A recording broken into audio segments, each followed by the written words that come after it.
Hello everyone, Praise Scooter here, and welcome to a new series, a series that I probably should have done, like, by all metrics of when you do Let's Play content, of something I should have done about 10 years ago.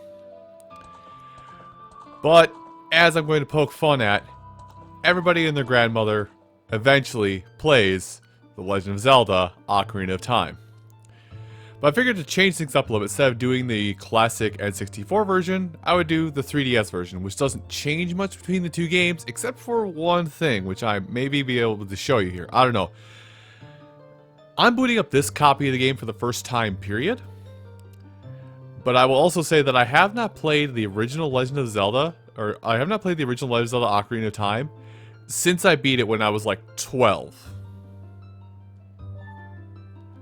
So take that what you will. Also, I'm just gonna stick with the name Link. I'm the believer that you just stick with the with what the game presents to you as the character file, unless it's literally no canon name for the character. Ooh, excuse me.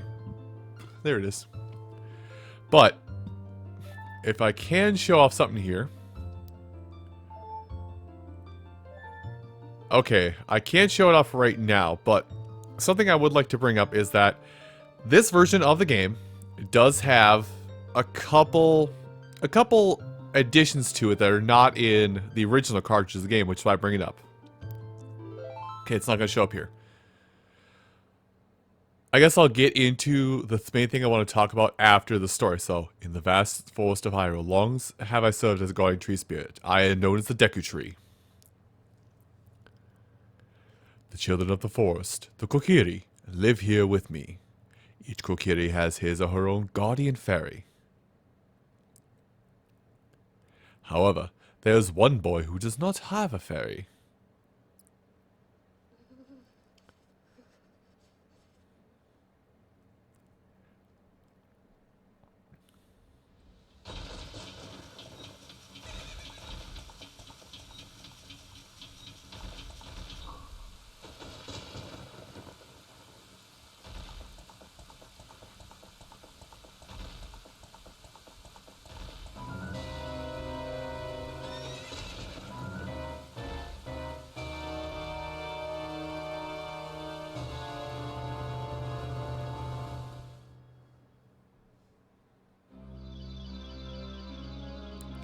Navi, Navi, where art thou? Come hither. Also get used to this, a lot of voices, because I'm going to be having to do a lot. I'm going to do a lot of voices for a lot of characters, and a lot of them will be ear grating, and the others I'll forget like 2 days after I do them. Oh, Navi the fairy, listen to my words, the words of the Deku Tree. Dost thou sense it? The climate of evil descending upon this realm. Malevolent forces were even now are mustering to attack our land of Hyrule. For so long, the Kokiri Forest, the source of life, has stood as a barrier, deterring outsiders and maintaining the order of the world. But before this tremendous evil, even my power is as nothing. It seems the time has come for the boy without a fairy to begin his journey. The youth whose destiny it is to lead Hyrule to the path of justice and truth. Navi, go now, find our young friend, and guide him to me. I do not have much time left. Fly, Navi, fly! The fates of the forest, nay, the world depends upon thee. Okay. So one major thing about this, I don't know if it was this game specifically that did this, but I'm pretty sure it was this game that was Grezzo's first Grezzo's first foray into updating classic games, so to say. Like, I'm pretty sure this is Grezzo's first foray into remaking, like how they remade Majora's Mask for the 3DS. They remade the original Luigi's Mansion on 3DS, and they have their hands, or most recently, as of the time of this video, they redid Link's Awakening for the Switch. So I'm confident this game should work out pretty well, but we'll find out in due time. Hello, Link, wake up! The great Deku Tree wants to talk to you. Link, get up! Oh my god! I hate this so small. I'm apologizing to wake you up. Can Hyrule's destiny really depend on such a lazy boy? You'd be surprised. Alright, you got my coffee? Dude, you're like 7. Why are you coffee? I just need coffee. Listen. Coffee. You finally woke up. I'm Navi the Fairy, and I'll be annoying you throughout the entirety of your adventure. What? What? The great Deku Tree asked me to be your partner from now on. Nice to meet you. Nice to meet you too. What was that part about being annoying? Don't worry about it. The great Deku Tree has summoned you, so let's get going. Right now. Fair enough. I'm off. I'm off. Alright. So, let's see. A couple things here. I think this is something... No, there's something somewhere. I guess we don't get to see it right now. So first off, just with the fact that this game is, and a few things you can do. You can see on the secondary screen for the 3DS is that there's some extra buttons added in as well as some other functionality. So for one, we can tap this button and we get a different view of every area. Also, this thumb pad is kind of weird to control. So every area will have different things and stuff and dooders and bobbins. And don't worry, I've already botched up a speed run, which is basically to backflip out of your house or something weird like that. Hi. Yahoo, hi Link. All right, hold on, let me do this. Yep, cool. That's what I was hoping. So, cool things aside, basically what they want you to do is they want you to grab onto this ladder, come down like this. If you're not, pay attention to the A button on the main screen for the most part, because that'll give you context-sensitive actions. Like, with Navi out, we can press A, put Navi away. As we're running, we can do a roll. This is added in. I know this was added into this version of the game. Oh, Navi? Poke Navi? Oh, thanks Navi for the update. As I was saying, this was added into this version of the game. I think this is just like a helpful hint thing. Kind of help replace the fact that this game was sold with a miniature manual, but also to help you, you know, excuse me. But it also helps you and get trying to think what it is. It's helpful tips and whatnot. I might venture in there randomly in the future, just see exactly what it is, but that's what we got. That's what we got for now. Anyway, hi. Yes, I have a fairy. There's some voices I'll do, not all of them. Thanks. I'm glad I'm a Kokiri. He may have. I don't know. Alright, I'll go see Mr. Deku Tree. The Deku Tree.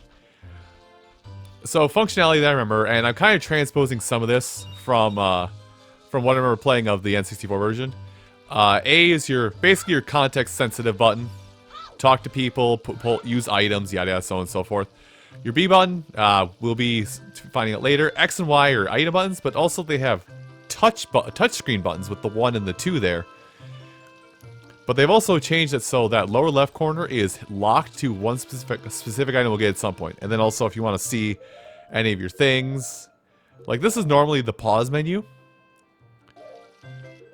Oh, I guess pause is just... I guess pause and select are now just do you want to save or not. So you do have to use the touchscreen to bring up your items and whatnot. Huh. Interesting. Right bumper does nothing. Left bumper, for those of you who played the N64 version, is basically a replacement. It's basically the replacement for your Z button for the N64 version. Anyway, I should probably give us a little bit of guidance on what we should do here. So there's a few houses you can go in around here to get some various goods that you will need, but we'll stop on that for a minute. First things first though, we are going to need to get money, and we'll find out why shortly, but just trust me when I say go through some of the bushes, go behind a couple houses, because some of this money will respawn. But you're going to need about 40 rupees right at the start of the adventure, which is kind of weird that they start off this adventure saying, hey, get 40 rupees. But anyway, you get 5 rupees for basically doing simple jumps by holding straight up, and... Hi! I have come to learn about Z targeting, or L targeting, I guess in this case. I'm kind of flying through. Basically, L targeting or Z targeting for the N64 version is basically a quick way to lock onto something. And I guess in this version you get a look around as well. Like, there's no C up button to help you look around like it was in the N64 version. But here's this jerk who's just gonna block the way. You know, at least he moves in this version. In the N64 version, he just kind of slid. Hi. Why is your fairy red? Yeah, I got business Deku Tree. Yeah, I've actually been summoned, and I have a fairy. Because the Great Mito is a piece of crap. I don't believe it. You're really fully equipped yet. How do you think you're gonna help the Great Deku Tree without both a sword and a shield ready? You're right, I don't have any equipment, but if you want to get past here, you're gonna have to at least equip a sword and shield. Sheesh. I'd cut you down where you stand if I was given the opportunity. So, that is explanation as to why we want to get some money. So, I don't remember which house it is. There are a couple houses here that... One house here that has treasure chests. This is not the house. But hey, it gives a moment to see, hey, you can pick up and throw pots. Pots sometimes have goodies in it, like money. Okay, I thought I lost that rupee. So I'll talk to a fair amount of NPCs throughout the adventure, but I won't talk to every single NPC. But anyway, the reason why I said you want to kind of rummage through bushes, like, this is not the house either.